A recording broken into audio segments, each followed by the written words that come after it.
ಖಾಲಿ ಇರುವಂತಹ ಸರ್ಕಾರಿ ಹುದ್ದೆಗಳನ್ನು ಭರ್ತಿ ಮಾಡಿ ಅಂತ ಯುವಕರು ಪ್ರತಿಭಟನೆಯನ್ನು ಮಾಡ್ತಾ ಇದ್ದಾರೆ. 2.84 ಲಕ್ಷದಷ್ಟು 2,84,000 ಸರ್ಕಾರಿ ಹುದ್ದೆಗಳು ಖಾಲಿ ಉಳ್ಕೊಂಡಿದ್ದಾವೆ, ಅದನ್ನು ಭರ್ತಿ ಮಾಡಿ. ಆದರೆ ರಾಜ್ಯ ಸರ್ಕಾರದ ಆದ್ಯತೆ ಮಾತ್ರ ನಿವೃತ್ತರಾದವರು. ಪ್ರಮುಖ ಹುದ್ದೆಗಳಲ್ಲಿ ನಿವೃತ್ತರಾದವರನ್ನೇ ಮುಂದುವರಿಸ್ತಾ ಇದೆ ಸರ್ಕಾರ. ಹುದ್ದೆ ತೆರವು ಮಾಡಬೇಕಾದಂಥ ಅಧಿಕಾರಿಗಳಿಗೆ ಮತ್ತೆ ನೌಕರಿ ಭಾಗ್ಯ ಸಿಗ್ತಾ ಇದೆ. ನಿವೃತ್ತರನ್ನೇ ಮುಂದುವರಿಸ್ತಾ ಇರೋ ಕಾರಣಕ್ಕಾಗಿ ಹೊಸ ಹುದ್ದೆಗಳನ್ನು ಭರ್ತಿ ಮಾಡ್ತಾ ಇದೆ. ಬಹುತೇಕ ಎಲ್ಲ ಇಲಾಖೆಗಳ ಕತೆ ಹಿಂಗೇ ಇದೆ.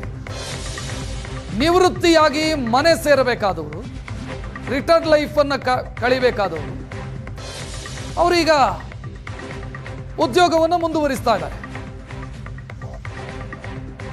ಸಿಎಂ ಹೇಳ್ತಿದ್ದಾರೆ, ನಿವೃತ್ತರಿಗೆ ಅವಕಾಶಗಳನ್ನು ಮತ್ತೆ ಕೊಡಬೇಡಿ, ಅವರನ್ನಾದಷ್ಟು ಶೀಘ್ರ ಬಿಡುಗಡೆ ಮಾಡಿ. 2025 ಜನವರಿ 9ರಂದೇ ಸೂಚನೆ ಕೊಟ್ಟಿದ್ದಾರೆ ಸಿಎಂ ಸಿದ್ದರಾಮಯ್ಯ. 20 ಇಲಾಖೆಗಳ ಮುಖ್ಯಸ್ಥರಿಗೂ ಕೂಡ, ಮುಖ್ಯ ಕಾರ್ಯದರ್ಶಿಗಳಿಗೂ ಕೂಡ ಸೂಚನೆಯನ್ನು ಕೊಟ್ಟಿದ್ದಾರೆ. ಜೊತೆಗೆ ಚೀಫ್ ಸೆಕ್ರೆಟರಿಗೂ ಕೂಡ ಸೂಚನೆಯನ್ನು ಕೊಟ್ಟಿದ್ದಾರೆ. 370ಕ್ಕೂ ಹೆಚ್ಚು ನಿವೃತ್ತ ಅಧಿಕಾರಿಗಳನ್ನು ಬಿಡುಗಡೆ ಮಾಡೋದಕ್ಕೆ ಸಿಎಸ್ ಸೂಚನೆ ಕೊಟ್ಟಿದ್ದಾರೆ. ಆದರೆ ಇಲಾಖೆಗಳು ಮಾತ್ರ ಇಲ್ಲಿಯವರೆಗೂ ನಿವೃತ್ತಿ ಹೊಂದಿ ಮತ್ತೆ ಸೇವೆಯಲ್ಲಿ ಇರುವಂತಹ ಅಧಿಕಾರಿಗಳನ್ನು ಅವರನ್ನು ಮನೆಗೆ ಕಳಿಸೋದಕ್ಕೆ ಹಿಂದೆ ಮುಂದೆ ನೋಡ್ತಾ ಇದೆ. ಸದ್ಯ ಒಂದು ಕಡೆ ಹೋರಾಟ, ಉದ್ಯೋಗಗಳನ್ನು ಭರ್ತಿ ಮಾಡಿ ಅಂತ, ಆದರೆ ಸರ್ಕಾರ ಮಾತ್ರ ನಿವೃತ್ತರಾದವರನ್ನೇ ಮುಂದುವರಿಸ್ತಾ ಇದೆ. ಹೆಚ್ಚಿನ ಡೀಟೇಲ್ ನೀಡೋದಕ್ಕೆ ನಮ್ಮ ಪ್ರತಿನಿಧಿ ಆನಂದ್ ಬೈದನ ಮನೆ ಫೋನ್ ಸಂಪರ್ಕದಲ್ಲಿ. ಆನಂದ್, ಈಗ ಸರ್ಕಾರ ನಿವೃತ್ತರನ್ನೇ ಮುಂದುವರಿಸೋದಕ್ಕೆ ಏನ್ ಕಾರಣ, ಏನ್ ಸಮಸ್ಯೆ ಆಗ್ತಾ ಇರೋದೇನು?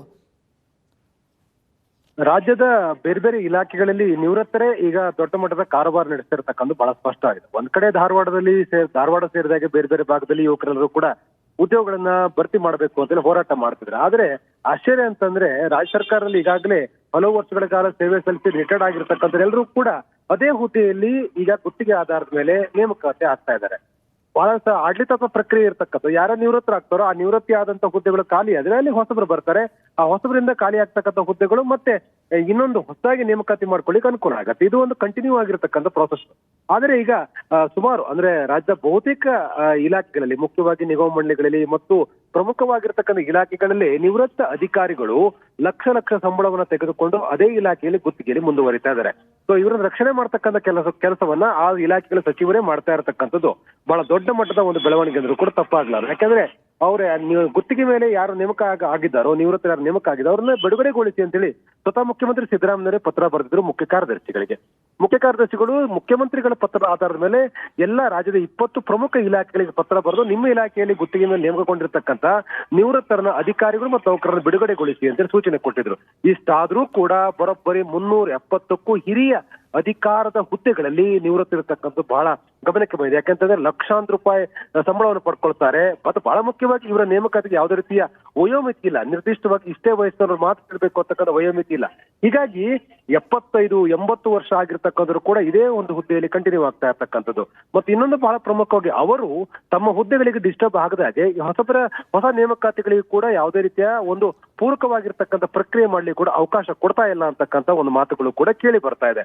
ನಾವು ಯಾವುದೇ ಹಿರಿಯ ಅಧಿಕಾರಿ ಸರ್ಕಾರದ ಮಟ್ಟದಲ್ಲಿ ಪ್ರಭಾವಿ ಅಧಿಕಾರಿ ರಿಟೈರ್ಡ್ ಆದ್ರೆ ಅವರು ಇನ್ನೊಂದು ಹುದ್ದೆಯಲ್ಲಿ ಕಂಟಿನ್ಯೂ ಆಗ್ತಕ್ಕಂಥ ಗಮನಿಸಬಹುದಾಗಿದೆ.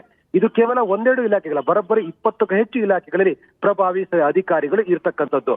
ಈ ರೀತಿ ಆಡಳಿತಾತ್ಮಕ ಪ್ರಕ್ರಿಯೆಗಳು ಸರಳವಾಗಿ ಆಗದೆ ಇದ್ರೆ ಹೊಸ ಹುದ್ದೆಗಳು ಹೇಗೆ ಸೃಷ್ಟಿ ಆಗ್ತವೆ? ಈ ಪ್ರಶ್ನೆಯನ್ನ ಯುವಕರು ಕೇಳ್ತಾ ಇರ್ತಕ್ಕಂಥದ್ದು. ಮುಖ್ಯಮಂತ್ರಿ ಆದೇಶವನ್ನು ಕೂಡ ಕ್ಯಾರೆ ಮಾಡದಿರ್ತಕ್ಕಂಥ ವಾತಾವರಣ ಇದೆ ಅಂತಂದ್ರೆ ಈ ನೌಕರಿಯ ಭರ್ತಿ ಸಂಬಂಧಪಟ್ಟಾಗೆ ಸರ್ಕಾರವೇ ಒಂದು ಪಾರದರ್ಶಕವಾಗಿರ್ತಕ್ಕಂಥ ನ್ಯಾಯಯುತವಾಗಿರ್ತಕ್ಕಂಥ ಪ್ರಕ್ರಿಯೆ ಇಲ್ಲ ಅಂತಕ್ಕಂಥ ಬಹಳ ಸ್ಪಷ್ಟವಾಗಿ ಕಂಡು ಬರ್ತಾ ಇದೆ. ಥ್ಯಾಂಕ್ ಯು ಆನಂದ್ ಮಾಹಿತಿಗೆ.